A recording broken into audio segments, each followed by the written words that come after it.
Друзья, всем привет! Меня зовут Денис, это компания Energy Hub. Я нахожусь в Китае, снимаю для вас обзоры и тест-драйвы электромобилей.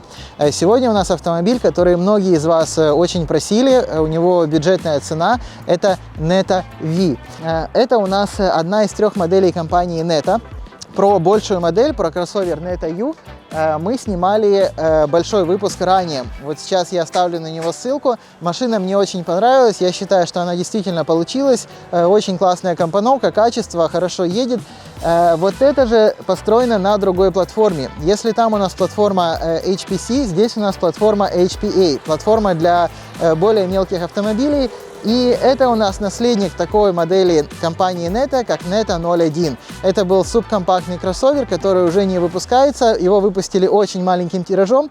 И данный автомобиль, по сути, является его эволюцией. Здесь у нас тот же самый мотор, те же самые некоторые узлы. Здесь у нас длина 4070 мм. Вы часто сравниваете эту машину с Changan E-Star. И на самом деле это не очень правильно, потому что Changan E-Star на класс ниже. Он более чем на 30 сантиметров короче, чем эта машина. И по ценам, там, где заканчивается Changan E-Star, эта машина, в общем-то, только начинается на состояние этого года. Комплектации. Здесь есть очень много чего рассказывать. Смотрите, машина дебютировала в 2020 году, и на тот момент уже было 4 комплектации. Это был 2021 модельный год. В 2021 году появились машины 22 модельного года, и там у нас вышло еще 4 комплектации. Как бы они должны заменить машины 2021 года, но на сегодняшний день мы можем говорить о том, что у нас есть всего 8 комплектаций. И очень важно сегодня поговорить про цены, потому что с ценами здесь происходит что-то непонятное. Самая базовая версия на 300 километров очень-очень бедная. У нее нет в салоне вот этого всем известного большого тачскрина, там, то есть пустота. У нее также салон только тряпка, нет обшивки руля никакой, просто пластик, железные диски стальные на 15. И вот, в принципе, из наворотов там только парктроник сзади, 2 датчика, камеры тоже нету. И, пожалуй, вот это вот все. Такая версия, я вам скажу честно, мне никогда не встречалась. И некоторые производители в Китае делают самую дешевую версию просто как маркетинговый ход. То есть показать формально, что такая цена существует, а стоила эта машина менее 10 тысяч долларов. По факту же купить ее либо невозможно, либо возможно только для каких-нибудь компаний, которые закупают такие машины под заказ большими партиями. И перейдем ко второй сразу версии, тоже с маленькой батарейкой, с таким же мотором, запасом хода 301 км. В ней уже литые диски, в ней уже камера заднего вида, в ней уже опционально может быть сиденье из кожзама, и в ней руль обшит кожей. Вот это очень крутая фишка. В 2021 модельном году все версии, кроме базовой, имеют руль обшитый кожей. У нас также появляется фильтр в кондиционере PM 2.5, появляется 6 динамиков, это очень-очень неплохо. Более 6 динамиков здесь уже не будет, то есть это сразу максимальное количество. И также интересно, что 2 аэрбэга всегда в этой машине, начиная с базовой версии. И быстрый порт тоже есть во всех машинах, это тоже очень хорошо. Между прочим, LED света нет ни в одной версии, пока до сих пор ни за какую цену, вот всегда у нас галогенки. Вот такая вот вторая версия, она уже достаточно реальная, она встречается в продаже, по сути это и есть как бы базовая машина, и такая машина стоила раньше примерно 10 500 долларов, то есть на момент своей премьеры, и действительно за эти деньги, в общем-то, машина производила некоторое впечатление. Следующая версия, перейдем к машине с большой батарейкой, 401 километр запас хода по NEDC, 38,5 киловатт-часов батарейка, это очень круто, действительно солидный размер для такой машины. И вот, собственно, такая машина перед нами. У нас уже в базовой версии с такой большой батарейкой круиз-контроль. Далее, в этой машине сиденье из кожзама, большой экран на 13 дюймов, но еще бывает больше. Есть там подлокотник водителя, есть USB-разъем для видеорегистратора, но встроенного видеорегистратора здесь нет. У нас уже литые диски на 15, то есть машина очень-очень неплохо оснащена. Также здесь идет более мощный мотор, конкретно в этой машине у нас уже 55 киловатт, это там 75 лошадиных сил, собственно, вот как у Changan E-Star. И с таким мотором машина разгоняется от 0 до 50 менее чем там за 4 секунды, что в принципе уже не так плохо. И тут у нас 175 ньютон-метров крутящего момента, что тоже достаточно солидно. Смотрите, версия на 401 километр, их есть несколько, включая там одну лимитированную розового цвета, как бы стилизованную. Мы на них сейчас останавливаться не будем. Давайте перейдем сразу к топовым версиям. Топовые версии, а именно две машины в 2022 модельном году, они названы Neta V Pro. Более того, на официальном сайте производителя, как на английской версии, так и на китайской, Neta V Pro выделена на отдельную страницу, как будто отдельная модель. И эти машины действительно принципиально отличаются. Во-первых, там другой мотор, там мотор еще мощнее, там уже 95 лошадиных сил, хотя количество ньютонометров даже упало, теперь там 150 ньютонометров. Но самое главное — это электроника. В Neta V Pro изначально уже заложена электроника под автопилот. И если в предтоповой версии автопилот еще не полный, там только мониторинг слепых зон, система слежения там за полосой, адаптивного круиза нет, то в самой топовой версии у нас настоящий автопилот уровня 2. У нас полноскоростной адаптивный круиз, у нас система слежения за полосой, система удержания в полосе, система аварийного дотормаживания. Более того, система распознавания дорожных знаков, то есть там стоит камера действительно, и система распознавания усталости водителя. Действительно полноценный автопилот уровня L2 с огромным комплексом всех этих штук, которые, в общем-то, не в каждом кроссовере за 30 тысяч долларов есть. И также в ней добавляются диски на 16, 185 ширина резины, так же, как и во всех машинах, только теперь это на 16, дисковые тормоза по кругу, также у нас будет встроенный видеорегистратор, 6 парктроников спереди, 6 парктроников сзади вместо двух, вот, естественно, камера заднего вида, камер 360 здесь не бывает, ну и вот это вот уже очень серьезная машина. В предтоповой версии нету нескольких опций, в том числе беспроводной зарядки и полноскоростного адаптивного круиза. В остальном она, в принципе, такая же. Цены в 2021 и в 2020 годах были одни, а теперь цены у нас другие.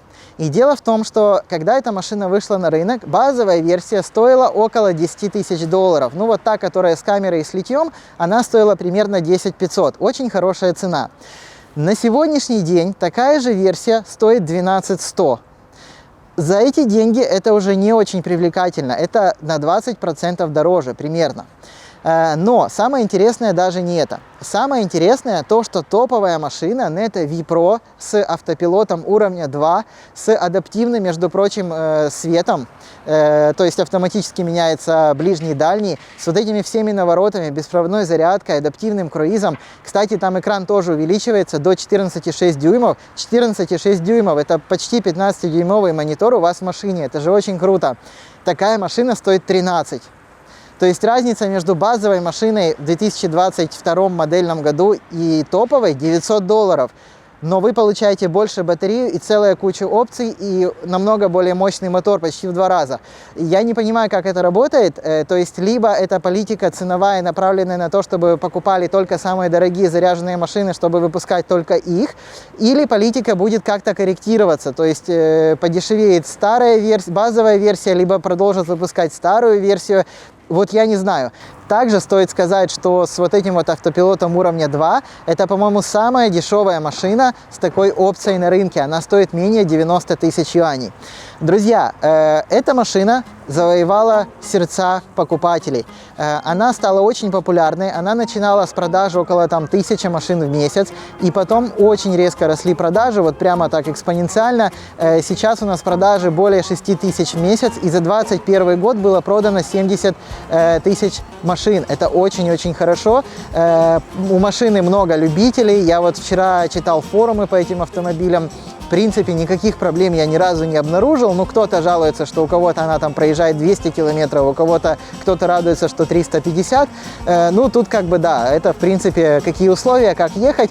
Ну вот, кстати, по запасу хода, та, у которой запас хода 400 километров, ну, примерно 300 она проезжает там по трассе 330-350.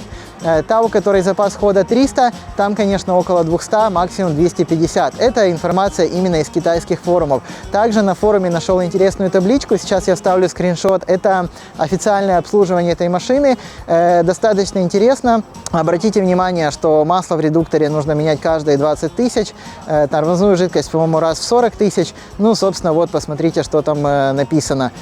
По остальным характеристикам у нас на сайте есть все характеристики по большинству версий. Сейчас я вставлю видео, заходите. Машины некоторые доступны к продаже прямо сейчас, как новые, так и бэушные. А сейчас мы подробно познакомимся с конкретно вот этой машиной. Этот автомобиль очень интересный для нас, потому что если вы будете искать бэушную машину, с большой вероятностью вы попадете именно на вот такую машину, и она вам, скорее всего, подойдет, потому что она самая дешевая из тех, у которых запас хода 400 километров, и их сейчас больше всего на вторичке. То есть, действительно, это оптимальный вариант. У него уже есть круиз-контроль, уже есть большая батарейка и уже не самый слабый мотор. Собственно, что же желать еще?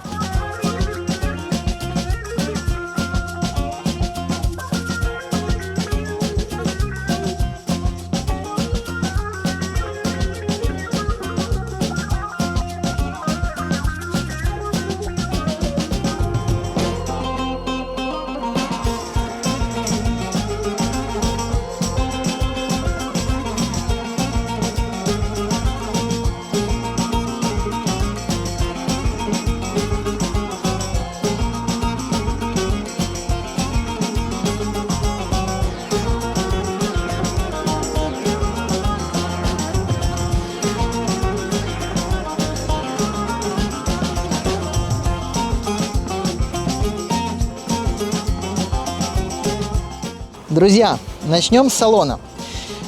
Хочется начать с ключа. У нас вот такой вот ключ, точно такой же, как у Neta U, и у всех машин есть центральный замок. В данном случае у нас есть также бесключевой доступ. Это, конечно, круто. Итак, первое ощущение. Ну, здесь тесно. Здесь высоко и узко. Спереди, конечно же, не хуже, чем в Чанане, но и не лучше, я бы сказал. Маленькая машина, без сюрпризов. Вот. Конечно, очень крутой руль, однозначно крутейший руль, настоящая кожа, я это вижу, вот прямо видно, что это кожа, где-то даже уже есть какие-то потертости. У машины пробег 29 240 километров.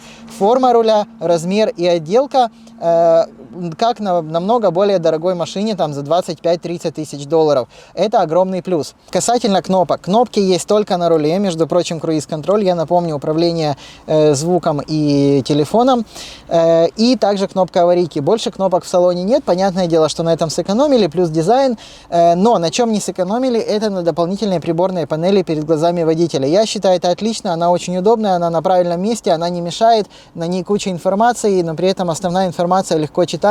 Молодцы. В Тесле такого, например, нет, а могло бы быть. И раз уж мы заговорили за Теслу, там такого нет, там все выводится вот сюда, и вот здесь у нас экран огромный на 13 дюймов, такой вот тачскрин.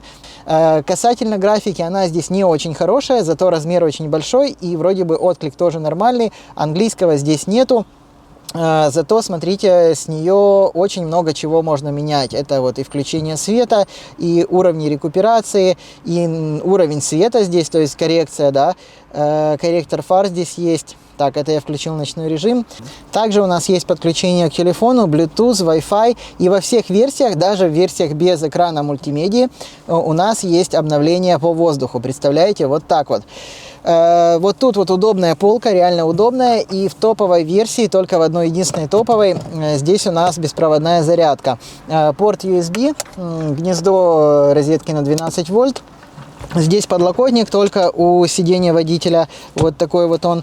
Далее у нас тут есть бардачок, такой достаточно удобный. Зеркала с электрорегулировкой, в базовом Чанане этого нету, в топовом это есть. Зеркала по размеру нормальные, не маленькие однозначно, ну вот, смотрите, да. То есть, в принципе, это в самом вот таком вот месте, это 10 сантиметров, а тут все 13, наверное, будут. Я считаю, неплохо. Потолок обшит тканью, это тоже хорошо, это не супер бюджетно. Есть зеркальце, причем очень широкое, молодцы. Сенсорный свет. И вот здесь вот у нас порт для видеорегистратора, это тоже очень-очень круто, молодцы. Здесь также есть зеркальце. Три фишки, это все-таки экран, которого могло бы не быть. Вот этот вот, да, приборная панель дополнительная. Это руль в коже, который реально как будто от машины за 30 тысяч долларов или даже дороже.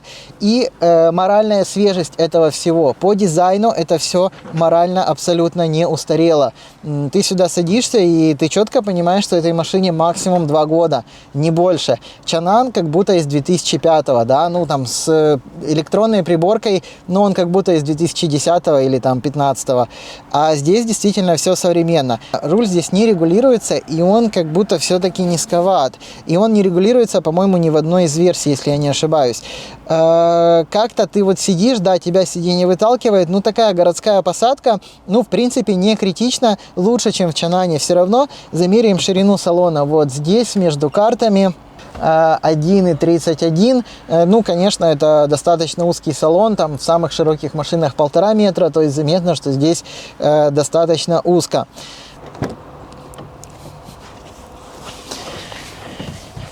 Итак, задний ряд. Честно скажу, здесь не очень хорошо. Хотя наклон спинки не такой критичный, ну то есть позволительный для этой машины, но вы сами видите, что у меня с местом для коленей. То есть, что получилось? Хотя тут и колесная база не очень маленькая, 2,42, но почему-то здесь нет места. Здесь очень толстые вот эти сиденья. И реально я упираюсь, да, сиденье, подушка заднего сиденья тоже низкая. Из хорошего у меня есть место над головой, реально места как бы хватает. Друзья, и ширина между картами у нас меньше, чем спереди, у нас 1,28 м. Ну вот я вытягиваю руку и сразу дотрагиваюсь до дверной карты. Втроем здесь сесть, наверное, просто невозможно. Смотрите, пару интересных моментов. Здесь все зашито. У нас есть только лючок для батареи на 12 вольт, горловина для долива охлаждающей жидкости. Тут нужно сказать, что у машины пожизненная гарантия на батарею, но только для первого владельца. Если вы ее перепродаете, гарантия пропадает. Так было в машинах 2021 года. В машинах 2022 модельного года пожизненная гарантия на батарею не на все модели, на некоторые модели это 300 тысяч километров или там, по-моему, 3 года. А у нас пошла коррозия вот здесь, да, то есть вот так вот отходит краска, и вот, собственно, в месте, где входит подпор капота. Ну, кстати, я бы не сказал, что это сильная коррозия. Тут скорее проблема краски. Смотрите, металл-то не сильно ржавеет. Не знаю, какой здесь точно сделать вывод, просто показал как есть. Может быть, кто-то скажет, что это как бы даже хорошо, учитывая, что голый металл и он не ржавеет. Шумоизоляция на капоте отсутствует. Капот легенький. Так. Но оцинковки здесь не будет нигде, я это уже понял. Смотрите, это абсолютно логично, за эти деньги ее здесь не должно быть. Друзья, посмотрим багажник. И, честно говоря, багажник — это сильная сторона данного автомобиля. За счет вот этого вот зада у нас он большой. У нас здесь, наверное, литров 300. Для такой машины это очень хорошо. Я напомню, в Чанане там багажника практически нету. Только если разложишь сиденье, тогда он становится очень большим. Есть вот такая вот ниша, не глубокая. Здесь органайзер стандартный, который прикручен, ремкомплект для шин. Запаски нет, хотя я позже покажу, что она могла бы сюда поместиться, особенно учитывая небольшие колеса сами по себе. Это очень круто. Здесь между вот этими вот арками больше метра. Это очень круто для такой машины. До спинки передних сидений у нас 71 сантиметр. И высота от вот этой вот части, давайте посмотрим, 60 сантиметров. Ну, собственно, друзья, получается, что здесь даже больше 300 литров, может быть, по 400, если так, по прикидкам. И сейчас мы разложим сиденье, скорее всего, в таких автомобилях, да, это будет вот такой вот за веревочку потянуть привод. Смотрите, вот такая вот грузовая площадка. Минус — это заниженная вот эта часть, потому что здесь крыша идет горбатая. Вот могли бы здесь на самом деле сделать ее более как универсал. И минус, конечно же, неровный пол. Смотрите, здесь 13 сантиметров переход примерно. Вот эта штука у меня 10 сантиметров в длину. Но по длине от задней двери до передних сидений, сейчас мы посмотрим, 1,5 метра, даже более. Это очень круто для такой машины. И ширина проема 92 сантиметра. Ну, в принципе, друзья, за багажник здесь можно поставить, я думаю, ну, 5 с минусом за счет неровного пола. И есть подогрев заднего стекла. Очень хорошо. Смотрите, у нас эта платформа, как я уже говорил, SPA, самая дешевая, что есть у Netty. Она не похожа на Netto U, здесь дешевая сзади балка. Хорошо, что есть хотя бы тяга Panara. Так, и смотрите, что мне сразу не нравится. Здесь не сделали нишу, хотя вот куча места. Сюда бы поместилось запасное колесо полноразмерное. Далее, между батареей и кузовом еще ниша литров на 50 под сиденьями. Очень плохо, очень не люблю, когда так делают. Из хорошего. Все днище у нас обработано каким-то вот какой-то мастикой достаточно толстой. Далее, смотрите, батарейка, у нас есть лейбл, элементы внутри от компании Cattle, а собирает это все компания Anhui Zhou Dihang Battery. Это малоизвестная компания, я, честно говоря, про нее не нашел информации, но это просто сборщик батарей, возможно, какая-то дочка Неты. Под бампером прямо здесь 32 сантиметра, ничего удивительного. Давайте посмотрим, что у нас под сайлентблоками. Балки 175-174 миллиметра, сзади барабановые тормоза, в топовой версии будут дисковые по кругу, и лонжероны у нас, по-моему, идут по всей длине кузова. Сейчас я еще посмотрю это, мы пойдем на середину машины и посмотрим, как у нас идут лонжероны. И вот такой у нас клиренс под батарейкой. 156 миллиметров, не критично, но и не очень хорошо. Колесики небольшие, на 15. Ну, конечно, хотелось бы побольше. Мне кажется, сюда бы колеса на R16 на высоком профиле, знаете, типа вот как BMW i3, они бы сюда очень пошли, в том числе по внешности. Под порогом, естественно, никаких проблем с клиренсом.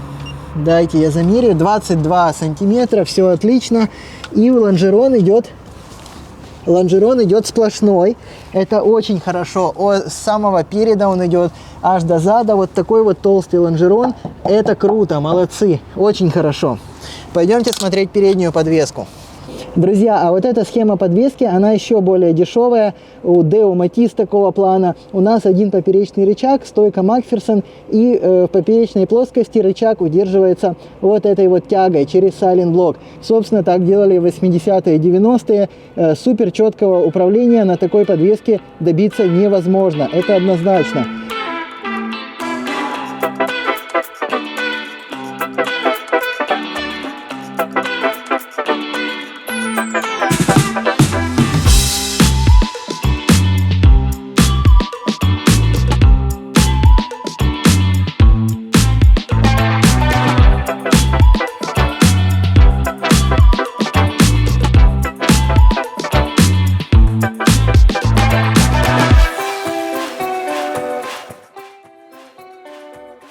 В остальном размер сайлентблока очень маленький, шаровая очень маленькая, шаровая запрессована, то есть этот рычаг меняется в сборе, если что. Привод маленький, ну такого обычного размера для такой машины. Собственно, тут все предельно дешево. Давайте посмотрим клиренс под пластиковой защитой. Так, 165 миллиметров, неплохо, 162. Пластик даже, ну такой он, сделано все добротно, но пластик видно, что тонкий. И под бампером спереди у нас 22 сантиметра, неплохо. Сейчас будет интересно поездить на этой машине. Я напомню, у нас тут 75 лошадиных сил и 175 ньютонометров крутящего момента. И полностью заряженный аккумулятор. Поехали! Смотрите, из хорошего здесь есть спорт режим и обычный драйв. Включается он тем же селектором, как и включаются просто передачи. То есть один раз вниз переключает на драйв, еще один раз на спорт. Ну и так как бы по циклу. Дальше здесь есть уровни рекуперации. Вот здесь мы поедем без рекуперации абсолютно. И большая, реально большая карта навигации. Ну вот, электроусилитель руля. Ух ты, заметно какое-то подруливание при разгоне. Смотрите, здесь очень шумно, однозначно плохая шумоизоляция. Причем слышно и мотор, и шум ветра. Так, сейчас мы попробуем разогнаться. Вот по разгону, по максимальной скорости в этой машине много интересных вопросов, потому что вроде как у некоторых максималка 100 км в час, у версии Pro более 120, вроде как это программно отключается. Ну давайте сейчас от 0 до 100 разгонимся. Раз, два, три. У нас даже буксуют передние колеса. Смотрите, ну разгон до 100 это целая вечность. Еще даже не 100. И максималка у нас 110, 109, 110, все, больше машина не едет. Ощущения у нее не совсем автомобильные. Я вам так скажу, ощущения у нее чуть-чуть похожи на какой-то, вот, я бы сказал, мопед, что-то такое немножко. Но она действительно узкая, она действительно, ты плохо чувствуешь дорогу, она очень шумная. Я ожидал лучшего, честно говоря. Так, у нас камеры, тормоза никакие, просто никакие. Педаль ватная, педаль давишь, не очень понятно, что происходит. Да, я что-то ожидал лучшего, если честно. Так, по управляемости, ну она как диван плавает, она просто плавает по дороге, и этот шум трансмиссии, вот, я отпускаю, то есть без нагрузки один шум, под нагрузкой другой, это совсем все плохо. Вот я, наверное, из-за шума и говорю, что это не совсем похоже на автомобильную историю. Маленькие дворнички. Давайте еще раз сейчас разгонимся. Раз, два, три. Очень медленный разгон. Она прям никуда не едет. Такое чувство, что ты сейчас взлетишь, но это уже 100. Все, 110 это максимум. По рулю что-то с ней тоже такое непонятное. Он как будто очень острый. Но, честно говоря, ты боишься на ней маневрировать. У тебя такое чувство, что как будто узкая колея, как будто она сейчас на бок завалится. Машина выглядит современно, но ведет она себя просто как какой-нибудь, ну, очень старый автомобиль. Ой, смотрите, какой мост сейчас красивый. Да, так. Ну, смотрите, на обгоны у нее как бы ничего не происходит. Это уже мы близко к максималке едем, 95 км в час. Совершенно не чувствуешь себя уверенно на такой скорости. Больше всего шума это от ветра вот в дверях. Колоссальный шум в дверях. Специфическая работа подвески и тормозов. Честно говоря, это машина, на которой я боюсь останавливаться в пол. Я сейчас активно постараюсь развернуться. Ой, она себя очень плохо ведет. У нее как бы никакого контроля тяги, здесь нет ESP. Можно еще рекуперацию поставить максимальную. Ну да, рекуперация ощутима. Короче, машина очень бюджетная на ходу. Стыки проходят вот так более-менее, ну нехорошо. Даже в кузове что-то поскрипывает. Короче, ребят, тут проблемы с тягой, проблемы с подруливанием. С места она буксует как-то неадекватно. Одно колесо буксует, никуда не трогается. При этом, когда добавляешь газа, вот при езде по прямой у нее постоянно паразитное подруливание, очень сильное. Так, у нас лежачие полицейские, ну, подвеска терпимая. В этом всем ансамбле подвеска еще отрабатывает более-менее. За счет того, что здесь вот такая вот кинематика подвески, как я понимаю, при малейшем добавлении газа на прямой машина начинает рыскать. Вот, специфическая машина, надо ее постоянно ловить, ты как будто с ней борешься. Вот езда на ней – это работа. Напоминает это все, даже при торможении это все очень страшно. Короче, ну вас нафиг с вашей нетой, ребят. А это такая китайская «Жигули». Вот, смотрите, она сейчас на поворотах проворачивает, то есть тут очень плохо настроено управление тягой. Она неадекватно буксует и при этом все равно никуда не едет. И мощности тут нет совсем. Возможно, это худшая машина, на которой я ездил вот в Китае. На вот таких вот неровностях ее просто подбрасывает в воздух. Смотрите, на этом тест-драйв мы закончим. Может быть, по городу на нем можно ездить кое-как. Ребята, и вот тут вот плохая дорога достаточно. Не самая слабая сторона этой машины – езда по плохой дороге. В принципе, она отрабатывает. Ой, в повороте она очень странно себя ведет. Внутреннее колесо начинает проскальзывать, при этом без особых для этого поводов. Да, Я не знаю, почему об этом никто не говорит, кто на ней ездит. Друзья, посмотрели мы на это Ви, поездили. Честно говоря, я такого не ожидал. Ну, такое чувство, что автомобиль вообще неисправный. Настолько он себя странно ведет, но я думаю, что он полностью исправный, он в очень хорошем состоянии. Мы его весь обсмотрели, ничего не крашено. Эта машина вообще-то продается. Если кому-то она интересна, я скажу цену. Смотрите, ну, честно, управляемость, контроль тяги, тормоза, это все на уровне машин, ну, вот плохих машин, каких-нибудь 70-х годов. Это не современный уровень. Однозначно Чанан на ходу лучше. Машина в этом плане разочаровала. Архаичная конструкция передней подвески. Как-то очень она странно реагирует на добавление газа напрямую. Она реально начинает рыскать.